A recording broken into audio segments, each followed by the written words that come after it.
Sometimes you don't have to make all the mistakes yourself. You can always learn from other people's mistakes. And this is kind of, in a way, my mistake because I was not careful enough and I had to suffer a lot. So this is my story of what happened to me during the PhD program when I was robbed.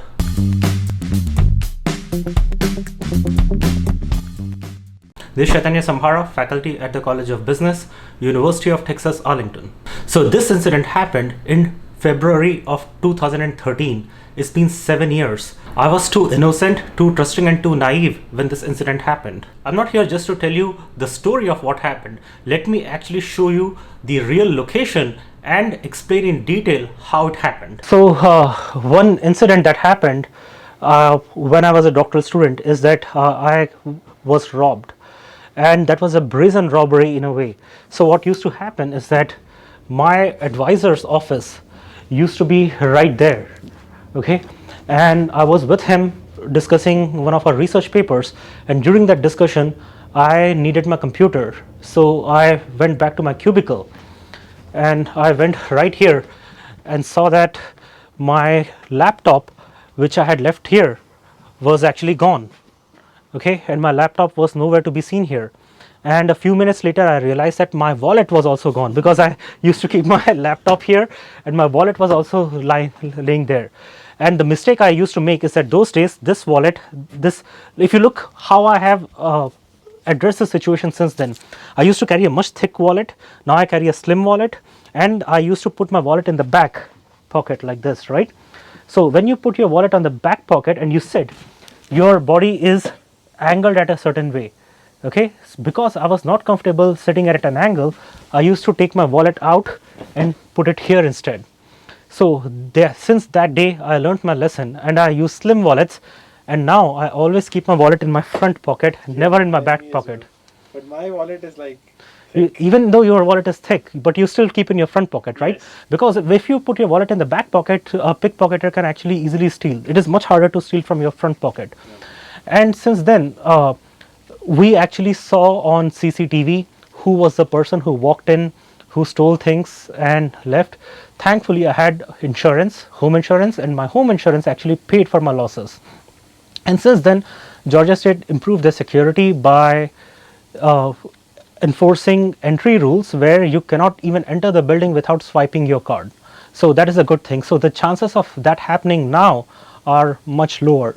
अब आप ये बताओ कि like so downtown in Atlanta is heard to be one of the most unsafe places here, क्योंकि यहाँ पे एक तो homeless population बहुत ज़्यादा है, crimes मैंने सुना है बहुत होते हैं. आपके ख्याल से is it safe for student here? So you should not roam around at weird times and don't be by yourself even during the day. Usually during the day there are not that many issues, but interesting point ये है कि when I was finishing my PhD I used to spend a lot of time in the night here, और मैं रात को 1 बजे 2 बजे घर जाता था. तो मुझे अभी तक याद है मेरी मम्मी बोलती थी कि इतना देर को घर क्यों जा रहा है, थोड़ा जल्दी चले जाया करो, कोई तुम्हें अटैक कर देगा, क्या होगा क्या पता क्या. मैंने कहा मेरा साइज़ तो देखो एक बार लोग मुझे देख के डर जाते हैं मैं किससे डरने लगा. But yeah, you have to be safe. But the good point is that at Georgia State campus, and it is actually applicable in all university campuses usually, if you are feeling unsafe on campus, you can actually call campus police and they will escort you to a safety zone. For example, एक रात को मुझे भी डर लग गया था, 3 बजे थे शायद, मैं घर जा रहा था. So I called Georgia State Police. Police car came right outside the building and they gave me a ride until that parking lot where I had parked my car.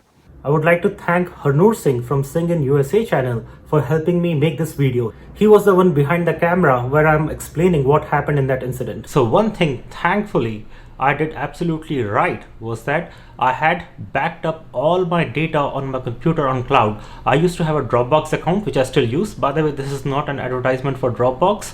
I am not being paid by them, but I think they are one of the best you can get.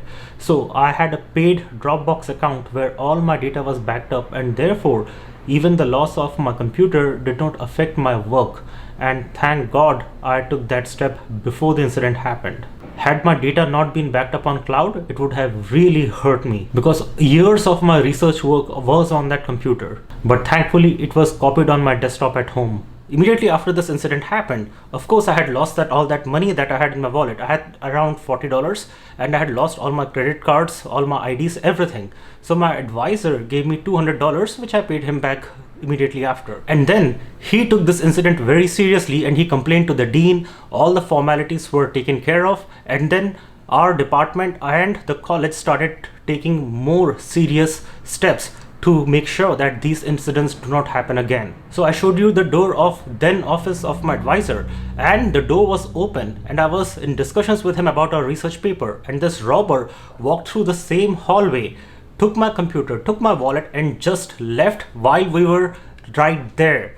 So these things should tell you about some very important lessons. In fact, we all became very careful after that and took some serious steps to prevent such incidents. And one of those steps was keeping our doors locked at all times. Now, as I briefly mentioned in the video, I had home insurance, and fortunately my home insurance company covered those losses. So I had to show the receipt of the purchase of that computer that I had, and then I also had to show them the police report of that theft that happened.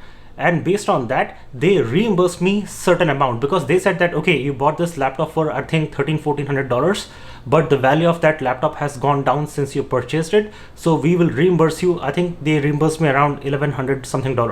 So I was able to recover a good portion of my losses, but my total losses were not that much. They were actually a little higher, because I had around $40 in my wallet. But my real hassle and inconvenience began after this incident, because I had lost all my credit cards, all my debit cards. I had lost my driver's license, student ID, and I had to immediately cancel all those credit and debit cards. So even though police was taking report from me, I was on phone with all those credit and debit card companies, canceling all my cards. And since then, I've implemented a few practices that I would recommend that you also consider taking. One of those steps was that I don't keep all my debit and credit cards in my wallet. I keep at least one credit or debit card at home separately. Another thing I do now is that I always keep a copy of my driver's license on my phone. So you can take a picture of your driver's license and send that picture by email and keep that picture on your phone at all times. So in case if your driver's license is gone, you can at least show to the police officer if you are pulled over that this is my license and I have lost that license, but this is the picture of that license, so that your identity is established. And all these things also cost a lot of time and money, because I had to go to that driver's license office. I had to pay that fee. Also, remember that I had to request them to change my driver's license number, because somebody already had access to my driver's license number. Then the DMV office, or the driver's license office, actually asked me to produce a police report, which I did. Only then they let me change my driver's license number. And to make matters worse, even Georgia State University, my university, then charged me money to get a replaced student ID.